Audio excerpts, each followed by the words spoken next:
Minha indicação de livro é Coisa Séria. São 4,8 estrelas entre 1.322 avaliações. As 48 Leis do Poder é o livro que eu indico para você fazer um bom desenvolvimento pessoal na sua vida. Clique no link aqui abaixo.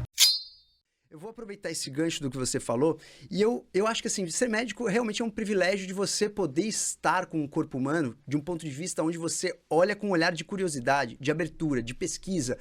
E muitas vezes, o médico, né, principalmente quando a gente fala médico hospitalar, quando você trabalha no hospital, quando você trabalha na emergência, ali, cara, é como se fosse uma faculdade de vida, sabe? Você vê coisas, não só puramente daquela doença que você está tratando, mas você aprende coisas muito além. Você aprende a natureza do ser humano. Você vê pessoas de diversos tipos diferentes, não só de classes sociais, mas de história de vida mesmo. Eu me lembro que eu recebia pessoas, por exemplo, um pai de família infartando, que é uma coisa que a gente vê que isso é uma das coisas mais corriqueiras da modernidade, né? Porque acho que uma das principais doenças, né, que trazem a mortalidade, mas ao mesmo tempo eu vi os mulas que levavam cocaína para Copenhague, que levavam cocaína para lugares na Europa, que engoliam cápsulas de cocaína, estavam lá no pronto-socorro e podiam me contar uma história, tipo assim, cara, como é que o cara parou ali, né? Como é que o cara resolveu comer uma cápsula de cocaína? Quem está ligado com esse cara que mandou ele comer cocaína? Para onde ele está indo com uma cocaína 100% pura, que ele depois vai diluir, vai vender para alguém?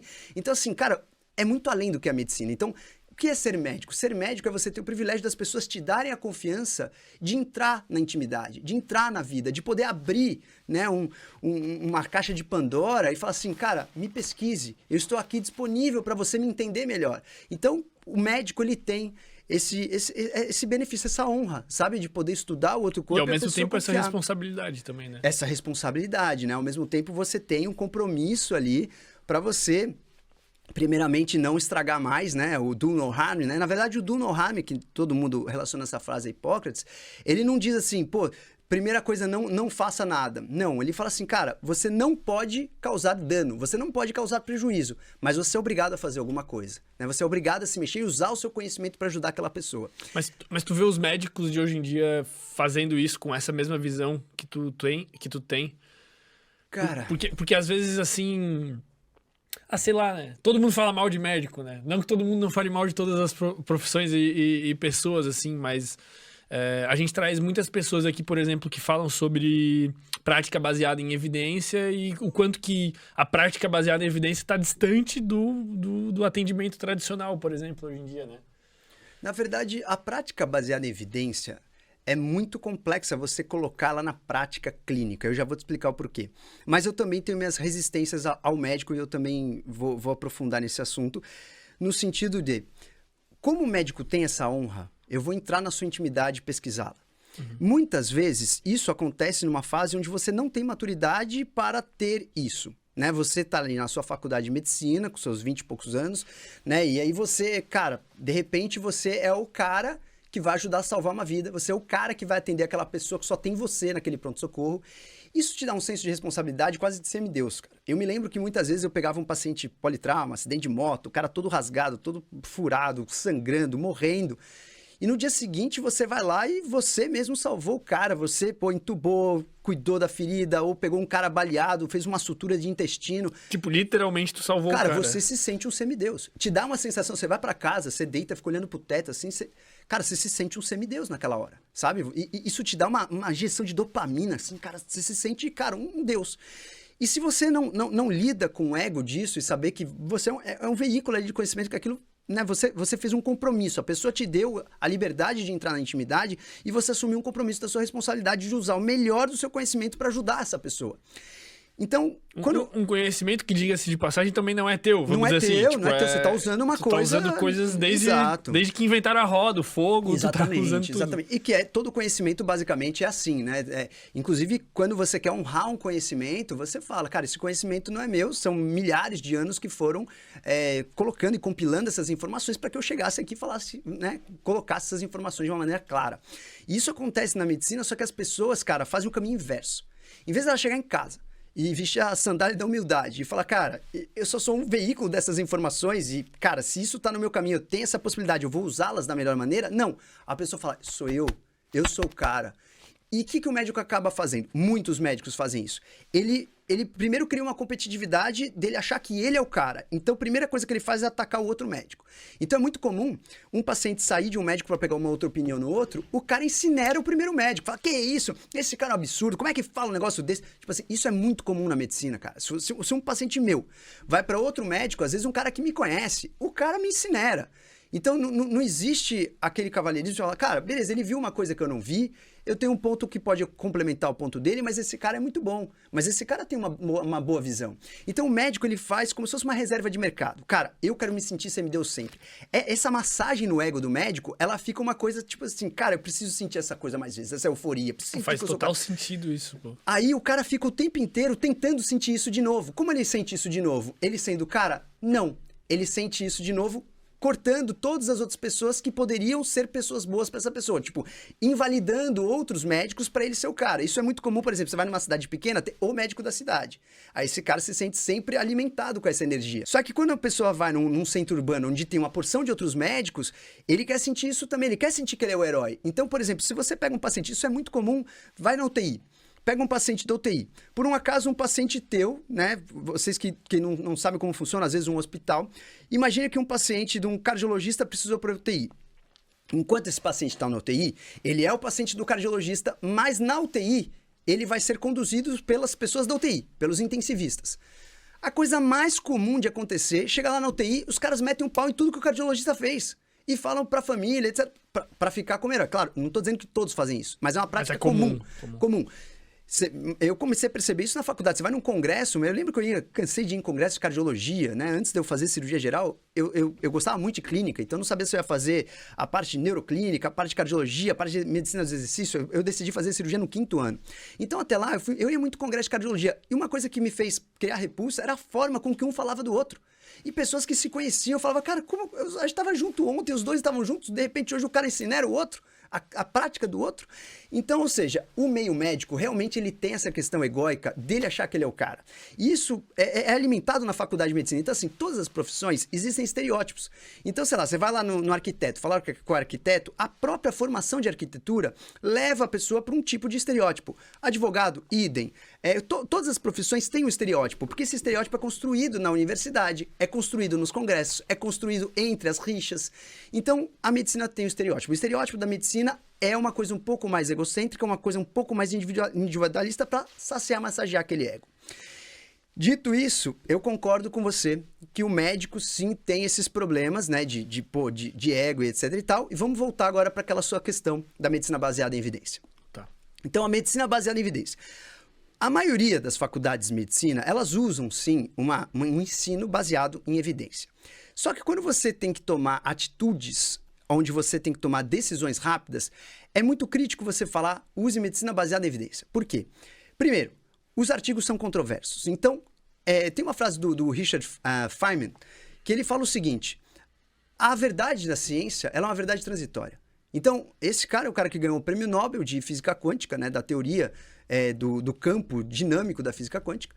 E esse cara entendeu, ele zerou o game realmente da ciência, ele entendeu, ele falou assim, cara, toda teoria científica, ela é imprecisa e provisória. O que eu quero dizer com isso? A ciência é mais um método para você lapidar a realidade. Ela não é a realidade. Então, a realidade, a verdade do universo e do mundo é uma verdade. A ciência, ela vai falar, cara, aqui eu tenho um método para você chegar, é um caminho, sabe? Eu vou lapidar um pouquinho, mas ela não é a realidade. Então, se você pega, por exemplo, vamos pegar um exemplo bobo. O ovo faz bem? Até um tempo atrás, o ovo fazia mal. Porque não sei o que, do colesterol, saiu o exame lá, o estudo científico que o ovo podia aumentar o colesterol, relacionaram o ovo com o colesterol, aí depois não. Cara, o colesterol aumentado não é ele que causa a placa de ateroma que vai entupir suas artérias. É se você estiver inflamado. E é uma fração desse colesterol. É a fração ruim do LDL? Não, é uma fração ainda menor. Então, eles começaram a perceber que não era o ovo e o colesterol. O ovo que você come não vai aumentar teu colesterol. O colesterol ele tem que ser produzido, ele não vai direto aumentar. Enfim, eu tô dando um exemplo bobo pra gente dizer. A ciência primeiro falou que o ovo era neutro, depois que fazia mal. Mas na verdade, às vezes, não é nem culpa da ciência, vamos dizer Sim. assim. Porque a ciência foi lá e mapeou, tem essa correlação aqui, tanto de colesterol, tal. A ciência só afirmou aquilo, Sim. mas aí alguém interpretou em cima daquilo e tipo, foi pro Instagram falar. Tipo, quando tem o título de um artigo científico, sei lá. Sim e não, porque a ciência também pode ser imprecisa, tá? Eu adoro ciência, que fique claro. Eu acho que ciência é um método que deve ser obedecido. Então, assim, pô, cara, não, é indiscutível que a gente tem uma modernidade, como eu falei, pô, método CRISPR é puramente científico, né? Que a gente tem uma porção de coisa na modernidade que a gente pode hoje usufruir disso, aumentar a longevidade, aumentar a qualidade de vida pela ciência. Sim. Mas e não só na biologia, pô. Tudo que a gente tem aqui é porque existe ciência. O metal, o microfone, câmera. Exatamente. Tudo, né? Mas a ciência imprecisa também. Por exemplo, você fala assim, cara, não é pela ciência, é pela interpretação. Nem sempre. Porque às vezes o próprio trabalho, ele te induz a um viés. O próprio trabalho é feito com viés. Vou te dar um exemplo clássico, tá? 2006 saiu um trabalho sobre a doença de Alzheimer. A doença de Alzheimer foi primeiro visto ali como uma autópsia de um cérebro lá em 1906 pelo Aloysius Alzheimer.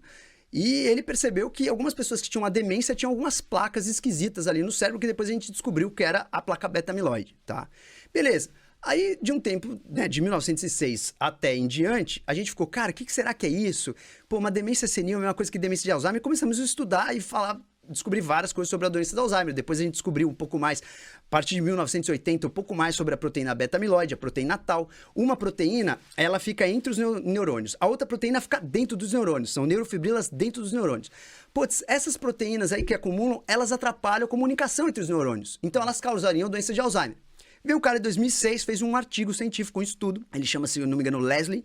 Ele fez um artigo científico e falou assim, cara, eu descobri qual é essa proteína. É o beta-amiloide tal, aqui tá a proteína específica, e ele conseguiu isolar a proteína específica, né, por um método lá que você vê qual é o tipo da proteína, cromatografia, e isolou lá a proteína.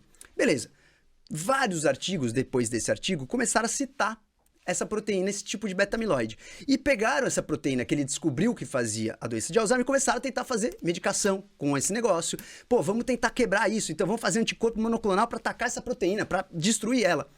Cara, em 2019 ou 2020, os caras começaram a desconfiar desse artigo, porque estavam para liberar um medicamento que eles gastaram milhões de dólares para lançar no mercado, que foi lançado no mercado em 2021, que é um anticorpo que basicamente destrói esse tipo de proteína. Só que o que eles ficaram meio inseguros foi assim, cara, ele destrói essa proteína, mas os pacientes não estão melhorando, cara. E aí um dos caras falou, bom, vamos rever esse trabalho de 2006? Vamos. Os caras descobriram que o trabalho foi forjado. Os caras descobriram que era uma falsidade. O cara, ele alterou tipo com Photoshop o trabalho. Caralho, que filha de uma... Filha de uma... né? Então, porra, assim, o que acontece?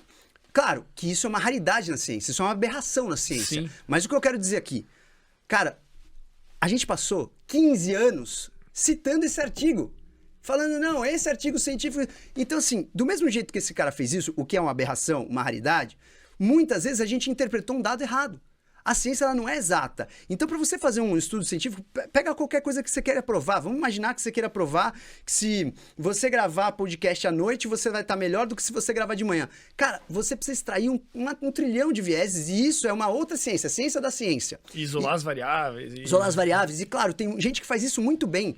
Mas mesmo com tudo isso, você vai ter os gaps. Então, assim, a ciência ela vai conseguir te deixar com uma noção um pouco mais precisa da realidade, um pouco mais precisa, mas muito distante da realidade. Então, por isso que a ciência, ela precisa ser acompanhada de bom senso, de experiência prática, e você sempre está se perguntando e analisando de forma crítica se aquilo que você viu na ciência está compatível com o que você vê na realidade. Então, eu costumo dizer, cara, a melhor fonte de evidência para sua vida é a sua experiência. Vou dar um exemplo para você. Imagina que você lê um artigo aqui, né? Inclusive depois eu vou te dar um presente aqui, mas imagina que você lê um artigo, fala, pô, eu tô lendo um artigo aqui que cúrcuma faz bem porque é anti-inflamatória e, pô, se eu tomar cúrcuma eu vou diminuir minha inflamação, vou conseguir, sei lá, tratar minha rinite. Beleza, beleza. Vai lá, você fermenta todos os dias lá, beleza, cúrcuma, um mês de cúrcuma. Aí você começa a perceber que, pô, você tá rotando cúrcuma, o negócio tá te deixando empachado, tá te deixando enjoado, você não consegue comer 1 hora depois que você toma cúrcuma. Aí você começa, cara, mas, pô, um artigo científico tá falando que faz bem, que trata gastrite, que... O que vale mais? A revisão em Umbrella, o estudo duplo cego randomizado de Harvard ou a sua experiência pessoal? Vale pra quem? Pra mim? Pra você. A minha experiência. Ninguém tira a tua Ninguém experiência. tira a minha. É isso que eu estou falando. Por mais que você tenha lido uma coisa, não tem como eu virar pra você e falar, Fermento, você tá viajando, cara. O negócio faz bem sim. Pô, olha o artigo de Harvard, como que faz mal, o quê? Tipo, pode você- ser, vamos supor, que eu tenha outro problema Cara, que os caras não mapearam. pode eu tenho ser. hérnia de hiato, não sei o quê, e daí com a cúrcuma dá uma Não merda. vamos longe. Vou te dar um exemplo que aconteceu essa semana, tá? Essa semana saiu um artigo científico bem interessante. Cara, eu tô dizendo tudo isso que eu amo a ciência, eu acompanho muito a ciência, tá? Então eu tô dizendo tudo Dá isso pra perceber. só pra gente não ter aquela falsa